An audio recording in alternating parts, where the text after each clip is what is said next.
Hello everyone, as always we are back to our review of the best custom-made pieces.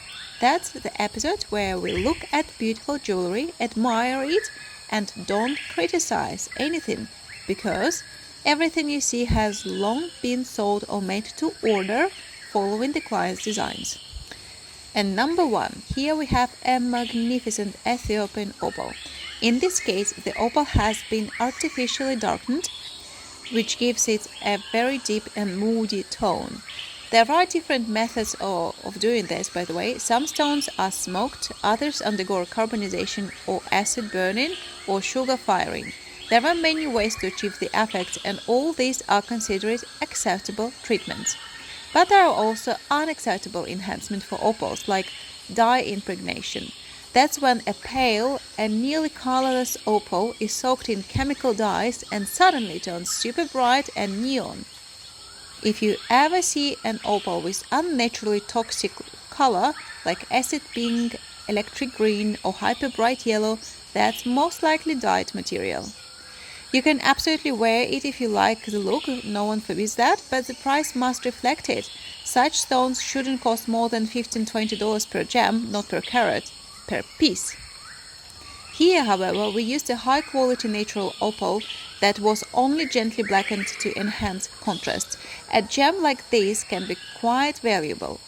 The jewelry itself follows our signature gem style, gold, diamonds, and that elegant, slightly gothic geometry.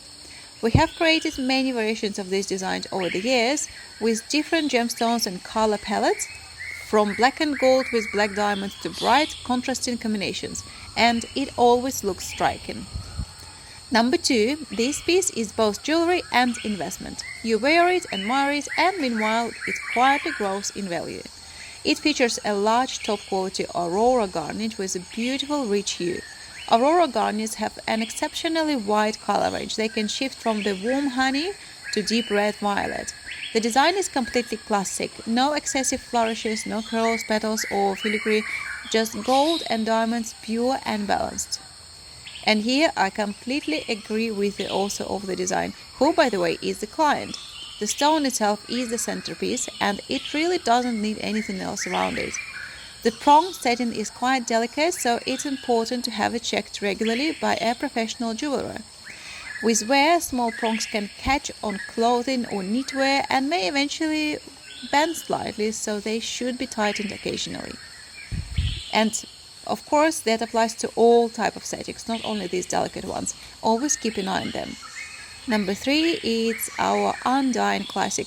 We first started making jewelry like this about 15 years ago, and for a while it was our signature look.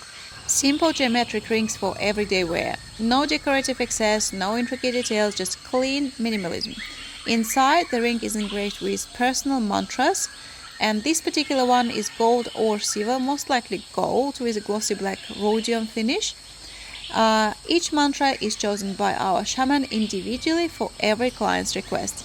We engrave them with a laser, then bring the finished piece to the shaman, who performs the blessing ritual, a mix of pagan, Hindu, and a bit of Buddhist traditions. And again, as I always say, it doesn't matter if you believe in that or not, it's always more pleasant to wear something with a meaning. I'm not going to reveal the specific meaning of these mantras because they are always personal, but I can reveal the gemstone, which probably you recognized already. It is an absolutely stunning blue tanzanite. And I already told many times about what is the benefit of the tanzanite against other blue gemstones. It keeps its bright and lovely appearance no matter what lighting conditions are. So if you live in the northern or cloudy climates and love blue stones, tanzanite is your perfect choice. But keep in mind, tanzanites vary greatly. Some are dark and intense, others pale and delicate. You have to choose carefully. Remember how I always tell, sometimes we have to spend 3 or 4 full days just sorting through tanzanite to find in the end a very, very few of them which will satisfy finally the quality standard. Number 4. It is a truly elegant ring, in my opinion. The lines of the design remind me of a sort of a sleek yacht, or even a spaceship from a science fiction film. It's sleek, it's streamlined, futuristic, yet tastefully restrained. Anything about it is simple but noble in form. The geometry is just beautiful. It's made of white gold, possibly with rhodium coating, as I suspect, or gentle blackening. The inner base has a Gothic pattern, giving it depth and character. And at the center, one of my personal favorite gemstones, a black star sapphire from Canterbury, Thailand. They haven't mined this for about 25 years now, maybe even longer. But when I studied gemology in Canterbury, well, not formally as a gemologist, but learning gemstones grading and identification about 22 years ago, mining had already stopped. So now we buy these stones from local families, the last remaining old stock. What's special about this gem is both its unique pattern and the clear, vivid star that appears underlight. In this video, the person filming tried to capture the surface pattern, so the star looks a bit faint, but trust me, it is there and it is very bright and clear.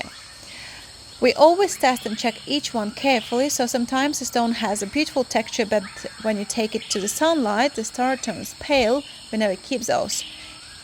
The star sapphire which take in work should present both the texture, the high quality of the stone itself, so it shouldn't have any cracks or anything, and it absolutely has to have a very bright and pronounced star effect, which you can imagine is much more difficult to get every year. Number 5, a magnificent rainbow moonstone in gold and diamonds. It is a very decent size and has excellent optical properties and a very strong iridescent glow.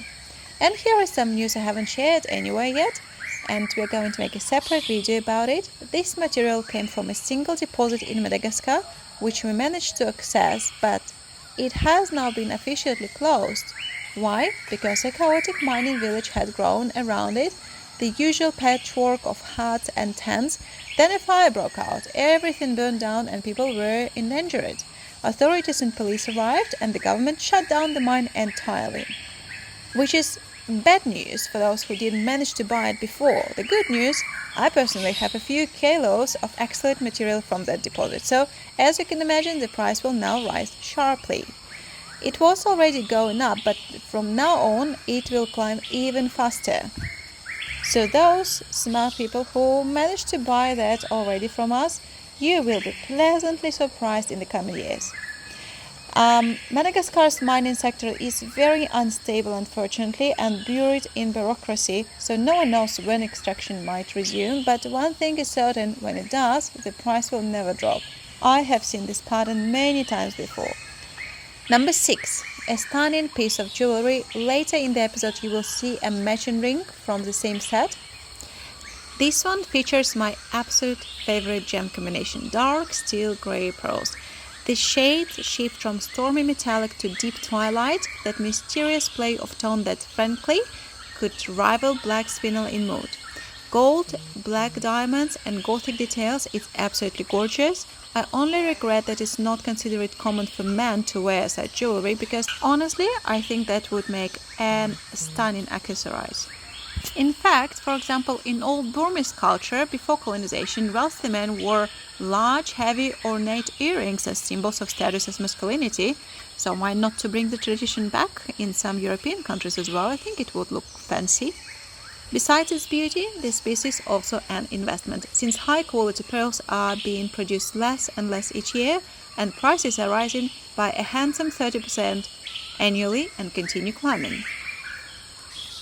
Number 7, our classic Sinner Gems design. We originally created this model in a black and red color scheme, but the client wanted something different. And of course, the client wish is absurd.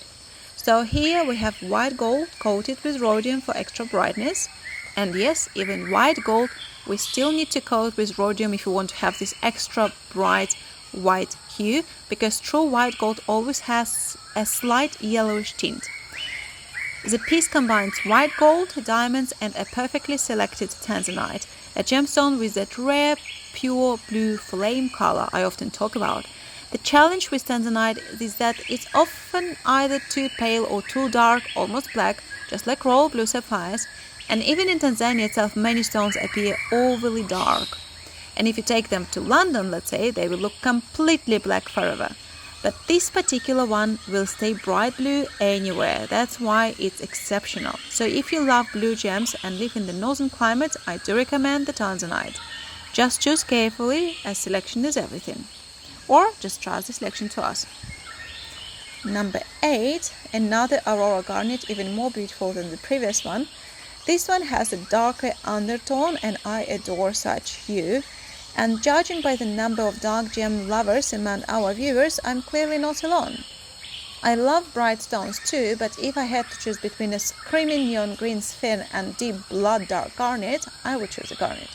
Perhaps it's because in Highland, where life is already full of bright colors, I have grown to love something more mysterious and subtle.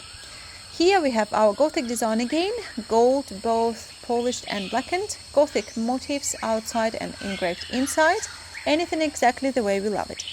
And judging by how many of you order pieces in this style, we are already booked out for a year ahead. So clearly you share our taste. Thank you for that. Number 9, a Maasai garnet, also known as spessartine, from Kenya or Tanzania. It's essentially one deposit divided by a border. The Maasai bring the stones from the savannah and naturally we buy them. Over the last 10 years, the price of these gems has risen by around 1,000%. Actually, probably even more. They have become scarce. The supply is almost gone, unfortunately. 20 years ago, spessartine cost about $20 per carat, and now it can reach up to $5,000 per carat. So yes, do the math. These rings follow a very old design created by our brilliant art director about 10 years ago. Black and gold, sapphires, diamonds, everything perfectly harmonious. We've made this model in countless color combinations, and no matter what stones we use, it always looks stunning. I think that's a mark of real design talent. Number 10, a ring that, in my view, is ideal for everyday wear. It's practical, nothing sticks out, nothing catches on clothes or handbags, which is important for those living in colder climates. At the same time, the gemstone is rich and spectacular enough to wear to receptions or formal events. Here we have a polychrome tourmaline, a gem that shifts smoothly from a noble autumn brown into near colorless transparency. A rare and very elegant color transition, and a sizable stone too. We will soon have a full encyclopedia episodes on tourmalines, by the way, they deserve it. The ring itself has gold accents, a touch of Gothic details inside, and nothing unnecessary. And honestly, I agree with the client, the design doesn't need anything more. It is perfect the way it is. So, just a reminder again, everything you have seen today has already been sold, all made to order, custom pieces 100%. But you can order something similar. To do that, just message us on WhatsApp. The link is pinned in the description under every video. We don't list the prices here because most of these pieces could be gifts. So imagine if, for example, both husband and wife are subscribed and the husband wants to surprise his wife, it wouldn't be very elegant if I suddenly said, oh, attention, by the way, that was a gift to Natalie and the price was 27,000. So no public prices, but you can always ask privately. And of course, the price will depend mostly on the gemstone you choose because we sourced the gems individually according to your request. However, I can tell you that generally the custom-made pieces, despite the gemstone you choose, normally start from $1,500 minimum. So if you're after $500 pieces or $400 pieces, probably we are not the best choice, as we are working only with the high-quality gems and always natural ones, not treated, not artificially improved or anything like that. And all the design are fully custom made, so you can choose what would you like to wear, in what color, in what settings and what not. The international delivery is included in the price, you don't have to pay anything extra, and obviously the lab certificate is going to be attached as well. We never sell the gemstones without official lab certification. So thank you all so much for watching, wishing you peace, happiness and clear skies above your head. See you next time.